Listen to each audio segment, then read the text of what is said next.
ஒரு சபை இருந்துதான். அந்த போதகர் எப்பொழுதும் காலையில் போய் புல்பீட்டில் போய் விழுந்து கிடந்து ஜெபிப்பாராம்.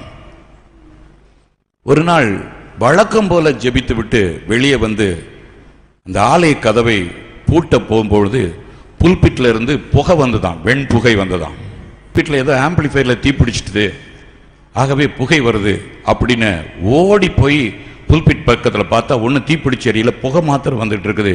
புகைக்குள்ள இருந்து ஆண்டவர் பேசினாராம், இத்தனை நாள் நீ ஜெபித்த ஜெபத்திற்கு நான் பதில் கொடுக்க போகிறேன், உன் ஊழியத்தை நான் கனப்படுத்தி ஆசீர்வதிக்க போகிறேன் என்று சொன்னார். அப்படியே புல்பீட்டில் விழுந்துட்டாராம். நடந்தது என்ன? அதற்கு பின்பு அந்த ஊழியம் களை கட்டி பெருக ஆரம்பித்தது. விடாம உங்களுடைய வாய்க்கால்களை தோண்டிக்கொண்டே இருப்பீர்கள் என்றால் ஜெபம், பரிசுத்தம், துதி, ஆராதனை, ஆத்துமாதாய பணி, வேத தியானம் தோண்ட நிலத்தாக்குகளை கர்த்தர் தண்ணீரால் நிரப்புவதற்கு வல்ல